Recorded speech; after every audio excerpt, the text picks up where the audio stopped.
Di Korea, bulan Mei disebut bulan keluarga.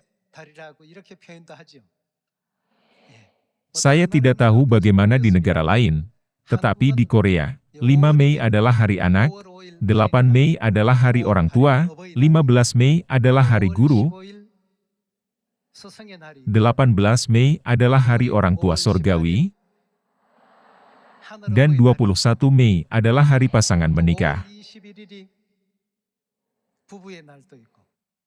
Bukankah hari orang tua adalah hari yang diberikan untuk mengingatkan kita sekali lagi akan kasih karunia orang tua kita?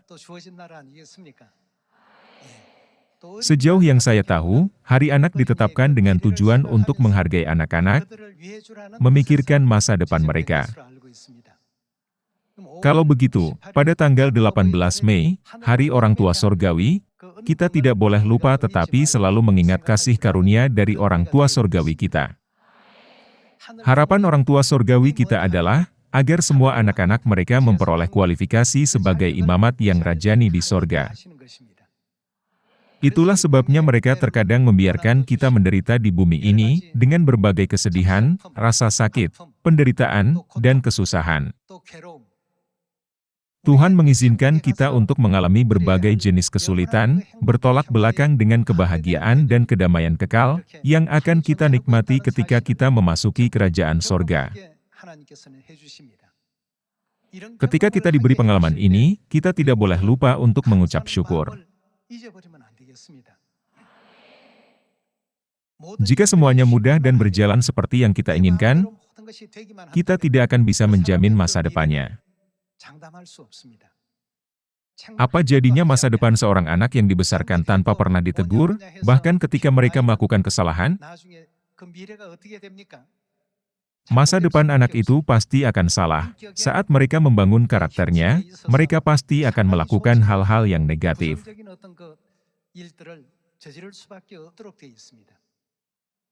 Namun, ketika seorang anak melakukan kesalahan dan orang tua dengan tegas menegur mereka, dengan mengatakan, "Kamu tidak boleh melakukan ini," anak itu memperoleh kebijaksanaan untuk membedakan antara jalan yang benar dan yang salah. Itulah sebabnya orang tua sorgawi kita, terkadang memimpin orang Israel ke padang gurun atau tempat-tempat tandus, di mana tampaknya tidak ada makanan atau air. Namun demikian, hasil apa yang akhirnya mereka buat untuk mereka? Tuhan membuka jalan bagi mereka untuk menerima berkat pada akhirnya. Hal ini juga berlaku untuk jalan Injil kita. Terkadang, mungkin ada jalan yang nyaman dan mudah di antara banyak jalan lainnya, tetapi kita tidak boleh melupakan fakta bahwa setiap jalan yang dipimpin oleh Bapa Sorgawi dan Ibu Sorgawi, adalah jalan yang benar. Bahkan jika mereka membawa kita ke padang gurun yang tandus, kita harus mengatakan, "Terima kasih," dan berpikir, Tuhan pasti memiliki kehendak yang indah bagi kita dalam memimpin kita ke jalan ini. Jika kita percaya dan mengikuti jalan itu, kita pasti akan menerima hal-hal yang baik.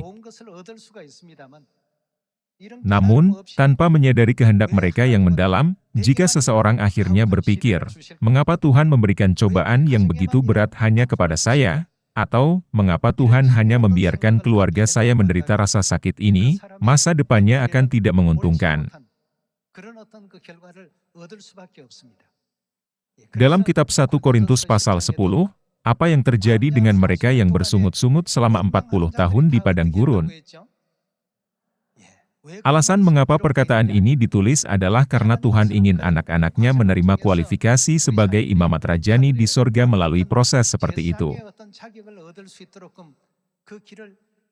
Tuhan sedang mempersiapkan jalan bagi anak-anaknya dengan kehendaknya yang besar, untuk menempatkan anak-anaknya di tempat terbaik.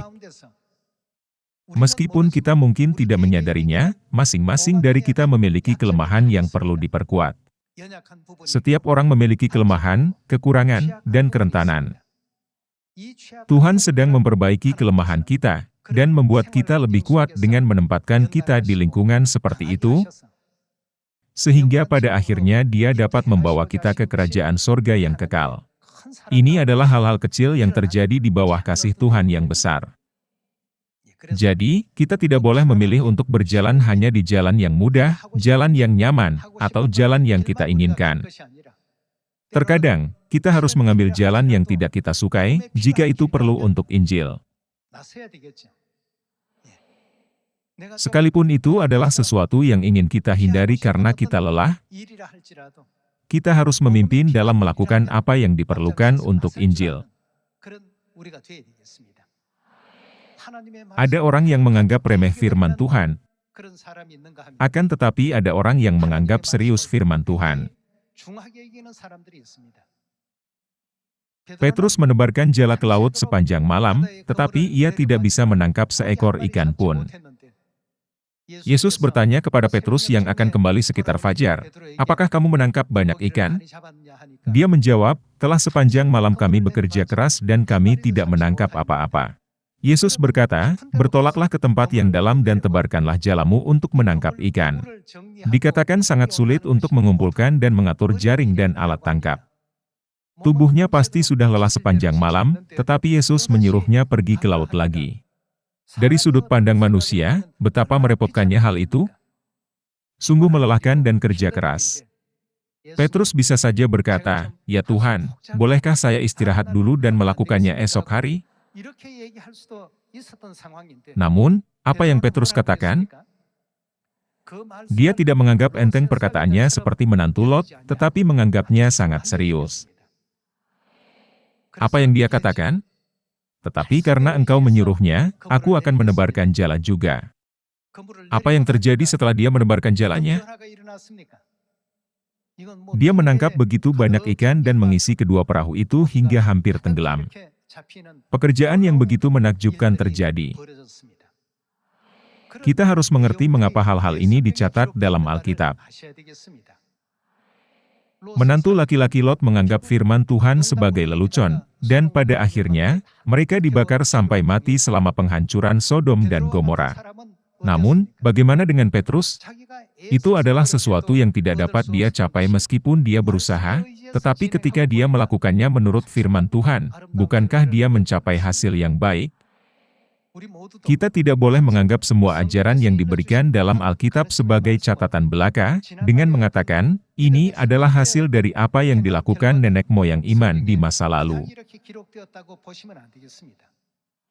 Menurut 2 Timotius pasal 3, apa hubungan Alkitab dengan keselamatan? Bukankah Alkitab itu memberi kita hikmat untuk keselamatan?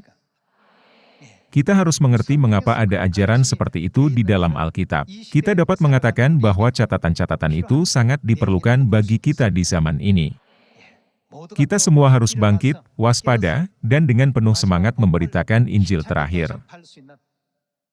Juga, kita harus melakukan segala upaya untuk menemukan semua saudara dan saudari yang hilang dan menyelesaikan Injil tanpa gagal. Melalui upaya tersebut, kita dapat memanjatkan sukacita dan kemuliaan kepada Bapa dan Ibu. Lebih dari itu, marilah kita menghargai firman Tuhan lebih dari emas atau apapun. Marilah kita berupaya dan bertekad sekali lagi untuk membalas kasih dan anugerah Bapa Sorgawi dan Ibu Sorgawi di tahun yang penuh berkat ini. Mengenai hal ini, apa yang Alkitab katakan tentang orang-orang yang tidak taat? Bisakah mereka masuk ke dalam kerajaan sorga? Tuhan bahkan bersumpah bahwa mereka yang tidak taat tidak akan pernah bisa masuk kerajaan sorga. Mari kita lihat kitab Ibrani pasal 3.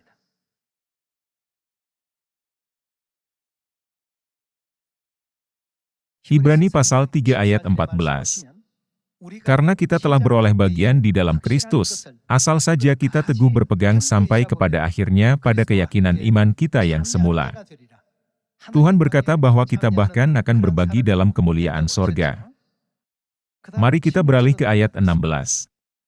Siapakah mereka yang membangkitkan amarah Allah, sekalipun mereka mendengar suaranya? Bukankah mereka semua yang keluar dari Mesir di bawah pimpinan Musa? Dan siapakah yang ia murkai 40 tahun lamanya? Bukankah mereka yang berbuat dosa dan yang mayatnya bergelimpangan di padang gurun? Dan siapakah yang telah ia sumpahi, bahwa mereka takkan masuk ke tempat perhentiannya? Siapa mereka? Bukankah mereka yang tidak taat? Demikianlah kita lihat, bahwa mereka tidak dapat masuk oleh karena ketidakpercayaan mereka. Di zaman Musa, Kanaan tidak bisa mereka masuki. Bukankah ini nubuat bahwa mereka yang tidak taat tidak akan bisa masuk ke dalam kerajaan sorga? Mari kita lanjutkan dengan pasal 4. Sebab itu, baiklah kita waspada, supaya jangan ada seorang di antara kamu yang dianggap ketinggalan, sekalipun janji akan masuk ke dalam perhentiannya masih berlaku. Karena kepada kita diberitakan juga kabar kesukaan sama seperti kepada mereka, tetapi firman pemberitaan itu tidak berguna bagi mereka. Alasan mengapa mereka yang telah mendengarkan firman Tuhan ribuan kali, tetapi tidak dapat menerimanya sebagai miliknya sendiri, atau mengukirnya di hatinya, adalah karena tidak bertumbuh bersama-sama oleh iman dengan mereka yang mendengarnya. Itu karena mereka tidak menerima firman Tuhan dengan iman. Akibatnya, mereka menjadi tidak taat lagi dan lagi. Seperti menantu Lot, mereka tidak mengetahui pentingnya firman Tuhan, tetapi menganggapnya sebagai lelucon. Sederhananya, menganggapnya sebagai lelucon berarti menganggapnya tidak berharga. Kita tidak boleh memperlakukan firman Tuhan dengan tidak berharga, dengan mengatakan, tidak masalah apakah kita melakukannya atau tidak. Seharusnya bukan seperti ini cara kita berpikir tentang firman Tuhan. Firman Tuhan itu mutlak. Untuk itu, meskipun firman Tuhan tidak dapat dibandingkan dengan apapun di dunia ini, jika kita berani membandingkannya, itu seperti perintah seorang raja. Bukankah Tuhan adalah raja di atas segala raja? Karena ini adalah perkataan raja, maka ini adalah perintah raja. Tindakan mereka yang tidak mematuhi perintah raja dan gagal melaksanakan perintahnya disebut pengkhianatan. Mari kita beralih ke ayat 6. Jadi sudah jelas, bahwa ada sejumlah orang akan masuk ke tempat perhentian itu, sedangkan mereka yang kepadanya lebih dahulu diberitakan kabar kesukaan itu, apa yang terjadi padanya? Mereka tidak masuk karena ketidaktaatan mereka. Tuhan adalah Bapa Sorgawi dan Ibu Sorgawi kita. Mereka adalah orang tua sorgawi kita. Mereka yang tidak mematuhi perkataan mereka, tidak akan pernah bisa masuk ke dalam kerajaan sorga. Mari kita beralih ke ayat 11. Dalam ayat 11, tertulis, "Karena itu baiklah kita berusaha untuk masuk ke dalam perhentian itu, supaya jangan seorang pun jatuh karena mengikuti contoh ketidaktaatan itu juga.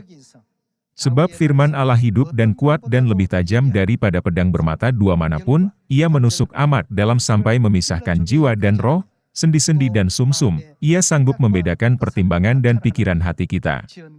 Dan tidak ada suatu makhluk pun yang tersembunyi di hadapannya, sebab segala sesuatu telanjang dan terbuka di depan mata Dia, yang kepadanya kita harus memberikan pertanggungan jawab." Kita tidak boleh jatuh karena mengikuti contoh ketidaktaatan mereka. Selain itu, sumpah apa yang Tuhan nyatakan terhadap mereka yang tidak taat? Bukankah tertulis di ayat 3 bahwa mereka takkan masuk ke tempat perhentian Tuhan? Selama sisa hidup kita, marilah kita memiliki iman seperti Petrus yang berkata, "Aku akan melakukannya karena itu adalah firman Tuhan." Sebaliknya, jangan ada di antara kita yang melakukan kebodohan seperti menantu Lot yang menganggapnya sebagai lelucon dan akhirnya binasa. Melalui hari ini, Hari Orang Tua Sorgawi, kita harus mengingatkan diri kita sendiri bahwa semua perkataan yang Bapa dan Ibu berikan kepada kita adalah perkataan hidup yang kekal, yang membawa kita ke jalan keselamatan. Jika ada yang tidak kita patuhi, marilah kita mengaku kepada Bapa dan Ibu, melalui doa dan memohon pengampunan atas segala dosa kita. Mulai sekarang, saya akan menganggap kehidupan yang Bapa dan Ibu ajarkan kepada saya lebih berharga daripada 1000 keping emas. Saya meminta kalian semua untuk mengukir tekad ini di hatimu sekali lagi melalui Hari Orang Tua Sorgawi ini. Dengan harapan bahwa kalian telah menerima banyak kasih karunia, saya hendak mengakhiri khotbah hari ini. Terima kasih banyak.